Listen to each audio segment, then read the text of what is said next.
Fitzy, obviously this is a very big day for the franchise. Just wondering how you're feeling now that this is over. Well, I mean, it's a fantastic day for the organization, for our fans, for our team, for Jack, his family, everybody. It's a step towards where we want to go, and locking a player like Jack up for long term, max, is a great step. What has it been like over the last couple of years watching Jack grow into the person that he is right now? Again, yes, he's still really young, but he's someone who's said to me, I know I can be a superstar in this league. What does that tell you about him and who he's becoming? Well, I think, obviously is his confidence, and that's what you love about Jack. He's very confident about his ability, and he should be. I mean, he's a great player, and we think he can be one of the elite players in the league. As he grows and develops and matures as a player, the sky's the limit for this young man. Why was this the right time to do it right now? Well, I think it shows the commitment from David, Josh, the organization, to a player who, again, we want to build around, or be one of the players that we build around. He's injured, and you know what? Just show confidence. Tell him that we're very confident in him. He'll be back on the ice sooner rather than later, and show that commitment to him. Obviously, this contract is paying for potential more than it's paying for past production. Just what is it like to try to put together a deal like that? Well, it's different, to be honest with you. It's you can use the player comps out there and what Jack has done, and but then when you look at what is his expected numbers, and we're an analytic team that we believe that where there's smoke there's fire, and with Jack he's just heating up right now, and felt it was best for us, and when you look at the player and you offer up security, I think it's a win-win for both player and team. I think we mentioned right around the end of training camp that you were going to start to talk to their side about things. They were obviously finishing up the deal with Quinn. Mm-hmm. Just when did this sort of heat up, and how long did it take for this to get done? Probably initially, again, I don't remember the first call I put into his agent. It might have been the first week of the season, prior to the injury, and then when he did get injured, continued to follow up with him, and got a chance to sit down with Pat Brisson in LA, and we just had a great conversation on where we felt Jack was and his thoughts on Jack, and really the mutual marriage that we wanted to get into with both, with him and him with us. So it just progressed from there.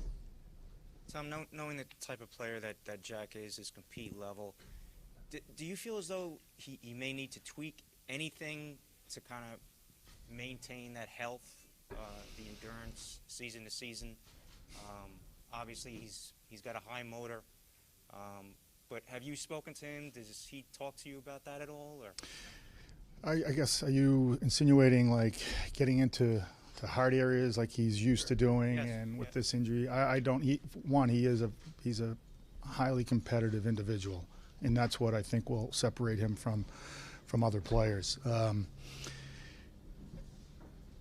He's not afraid to go into traffic. That's what makes him special. It doesn't make him 5'11" or whatever he is. He doesn't shy away from it.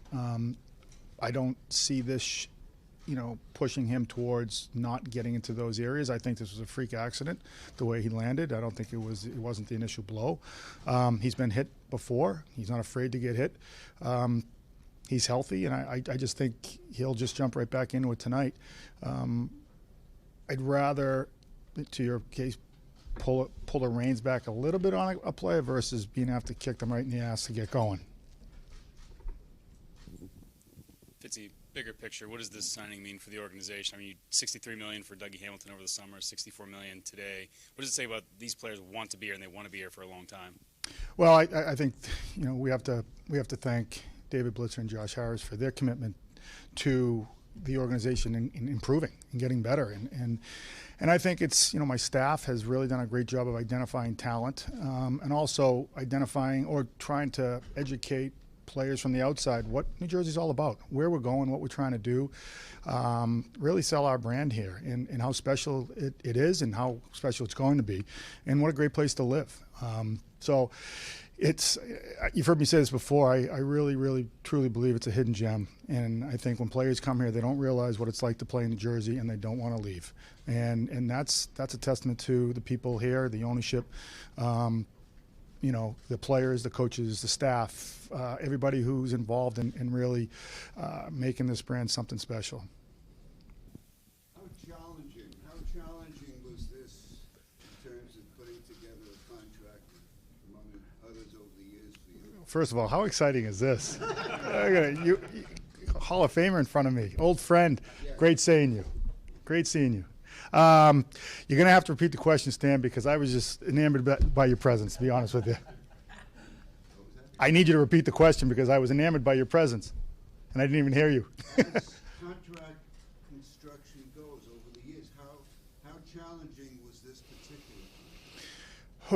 Well, you know, it was a little bit different than Dougie Hamilton's for a couple reasons. You know, one, you know, you get escrow still involved here, and the players wants X amount of dollars or a higher amount of dollars in 1 year versus the next year. But I think it's just coming to an agreement on really what's best for us as a team. You know, where our cash is, as you know, what our payroll looks like, and where some cash is heavy in certain years, and really try to balance the books out that way. At the end of the day, they're usually the same, but we were glad that this is a little more flatter than usual, but it wasn't going to be a deal breaker, that's for sure. You mentioned the commitment from Dougie and Jack. Does that also show other players around the league, possible free agent targets, things like that commitment as well? Like, hey, these guys are going to be here for a while, so if I go there, pretty good chance I'm going to be on his team, Jack's team, or Dougie, and those things, kind of thing. Well, I mean, that's the goal. The goal is to create an environment that players want to come and play, and you know, by going out and attracting top talent and drafting top talent and developing top talent and keeping top talent. Again, I don't know what the rest of the league thinks, but it's our job to really market our brand when it comes to free agents out there. Really help develop the mindset and the culture of our young players that come into our organization, starting with development camps, and really what it's like to be a New Jersey Devil, and what the expectations are, and what the standards are.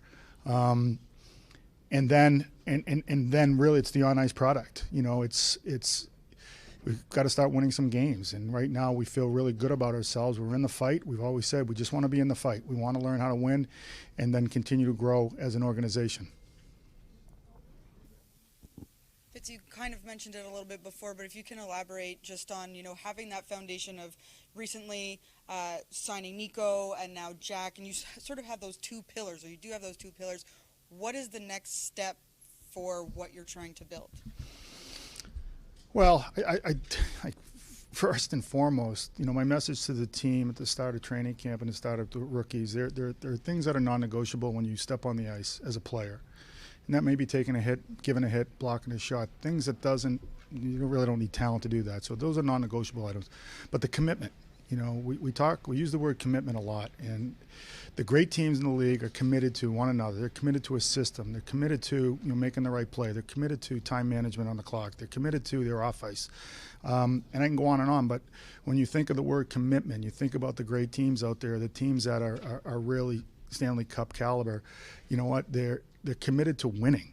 And those little things that I just mentioned all add up to the big picture of winning. And if we can consistently do that and drill into their heads through habits on the ice, practice, off the ice, then we're doing something right. And that's kind of my belief in how to build this thing. But first and foremost, you know, we want to draft well, we want to develop well, we want to create an environment where people want to come to. But when they get here, understand what the standards are and what the commitment needs to be for them to play and put this sweater on. Thanks, Fitz. So this contract looks very similar to what a number one overall pick is supposed to get, but he has had a very different path so far. I mean, he hasn't played a full 82-game season because of the things in the world. Just when do you think you felt comfortable that he was going to be a 8x8 type of player? I really enjoyed watching Jack last year play, and I know a lot of people did too. You know, he's a player that brings you out of your seat when he has the puck. finishing right now is part of development, and we believe it's going to come. You know, he had a great summer this summer. He put on some weight, which as a 20-year-old, you don't expect him to have a 25-year-old man's strength body. And then you start envisioning what that looks like at 25 and what it can be because of what he's starting to do at the young age of 19 last year and 20 for the 4 periods this year. And you have to believe that that will translate into greatness. So, you know, whether he put up 20 points, 18 points, 40 points, this is all about what Jack's going to do.